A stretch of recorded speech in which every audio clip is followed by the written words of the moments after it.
Assalamualaikum warahmatullahi wabarakatuh. Bersama saya Nur Hamizan binti Muhammad Hazan sebagai moderator pada malam ini. Bersama saya terdapat 4 orang ahli panel jemputan yang akan membahaskan topik kita pada malam ini mengenai gangguan seksual di tempat kerja. Gangguan seksual di tempat kerja telah lama wujud iaitu semenjak kaum wanita memasuki dunia pekerjaan sebagai tenaga kerja dalam organisasi. Tanpa membuang masa, saya menjemput panel pertama kita iaitu Saudari Zira Abdurrah Najwa binti Abdul Aziz dari Agensi Psikologis Klinikal Kementerian Kesihatan Malaysia untuk menerangkan lebih lanjut mengenai gangguan seksual ini. Dipersilakan.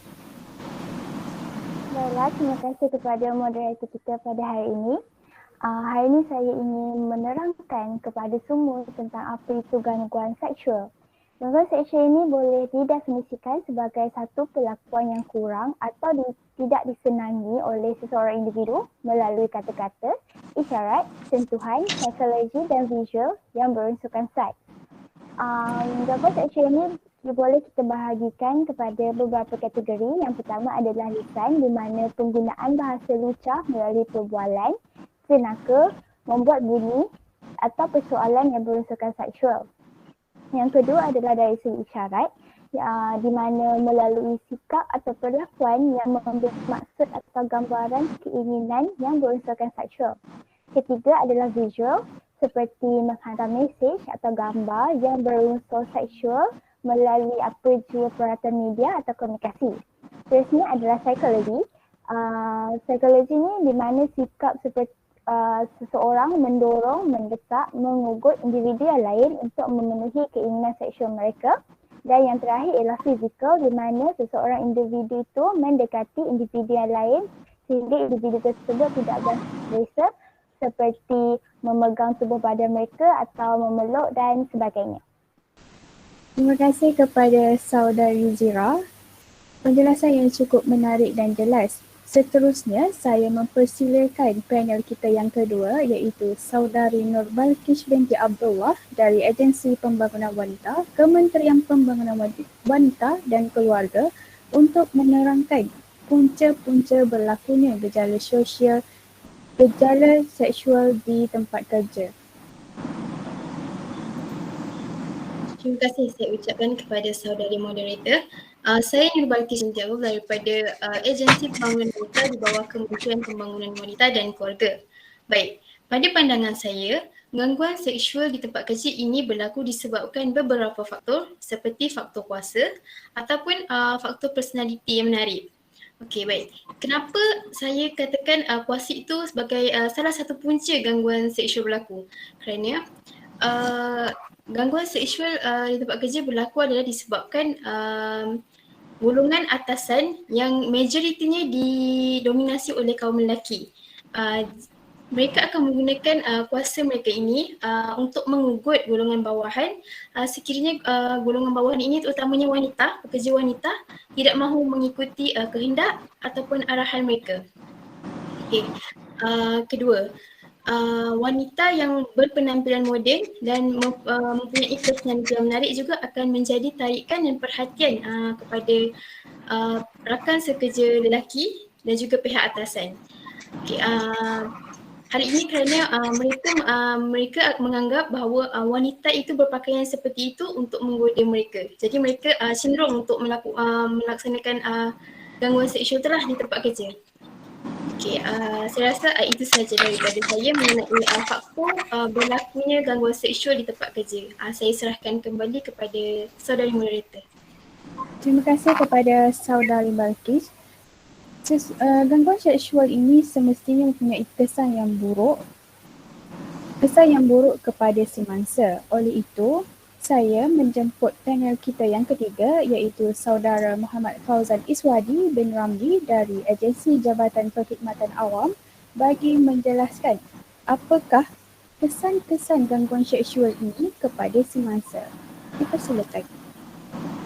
Baiklah, terima kasih saya ucapkan kepada saudari moderator. Sebenarnya kesan yang bakal dialami oleh mangsa gangguan seksual ini adalah sangat banyak. Tapi saya akan menyentuh kesan dari segi emosi sahaja. Okey, dari segi emosi, mangsa akan berasa malu. Masyarakat sekitarnya terutama rakan-rakan di tempat kerja kerana rakan-rakan di tempat kerja ini bakal memandang serong dan menganggap mangsa ini sudah tidak suci dan sudah disentuh. Hal ini menyebabkan mangsa mengasingkan diri daripada orang ramai dan menyebabkan mangsa juga akan lebih berdiam diri daripada untuk melaporkan gejala gangguan ini kepada pihak tertentu. Lebih teruk lagi, mangsa yang mengalami gangguan seksual ini akan hilang keyakinan diri dan juga hilang arah tuju. Dari segi emosi juga, mangsa akan mengalami kemurungan dan depresi yang teruk. Sekiranya mangsa mengalami depresi dan kemurungan pada tahap yang teruk, mangsa juga akan cenderung untuk membunuh diri. Jadi, kita sebagai masyarakat ataupun rakan sekerja mestilah sentiasa memberi sokongan dan dorongan kepada mangsa ini agar perkara-perkara yang tidak diingini dapat dielakkan. Baiklah, itu sahaja daripada saya. Terima kasih. Saya serahkan kembali kepada saudari moderator. Okey, terima kasih kepada saudara Fauzan atas penerangan sebentar tadi. Gejala sosial haruslah diatasi bagi mengelakkan seseorang individu itu terus menjadi mangsa seksual. Seterusnya, saya mempersilakan panel kita yang terakhir iaitu saudari Nur Fatin Farhana binti Adnan dari Jabatan Tenaga Kerja Kementerian Sumber Manusia bagi berkongsi langkah bagaimanakah harus menangani gangguan seksual di tempat kerja. Dipersilakan. Terima kasih saya ucapkan kepada Tuan Moderator. Saya Nur Fatin Farhana binti Adnan selaku wakil daripada Jabatan Tenaga Kerja. Pada hari ini, saya akan menerangkan mengenai langkah-langkah yang perlu diambil oleh seseorang yang mengalami masalah gangguan seksual di tempat kerja. Yang pertama sekali, jika anda seorang yang menghadapi masalah ini, segera untuk membuat aduan kepada jabatan tempat anda bekerja atau mana-mana jabatan yang mengendalikan isu ini. Misalnya, Jabatan Tenaga Kerja yang merupakan jabatan di bawah Kementerian Sumber Manusia ini bertanggungjawab dalam mengendalikan kes aduan gangguan seksual di tempat kerja. Aduan ini boleh dibuat melalui telefon atau anda sendiri boleh hadir ke pejabat tenaga kerja yang terdekat dan juga anda boleh menghantar surat. Yang kedua ialah menjalankan program mencegah isu ini perlu dipergiatkan lagi untuk mencegah masalah gangguan seksual ini. Misalnya, jabatan kami menjalankan program mencegah dan membasmi gangguan seksual di tempat kerja sebagai salah satu usaha menangani masalah ini. Sebagai pesanan, jangan takut dan gusar untuk membuat aduan kepada majikan atau mana-mana jabatan yang bertanggungjawab akan isu ini. Itu sahaja daripada saya. Saya serahkan kepada Tuan Moderator. Terima kasih. Terima kasih kepada saudari Fatin.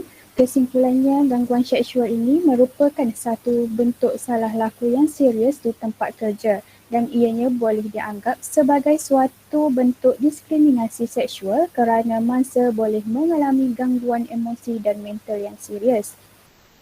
Oleh itu, marilah kita sama-sama mengambil langkah yang sepatutnya bagi mengelakkan gangguan seksual di tempat kerja terus berlaku.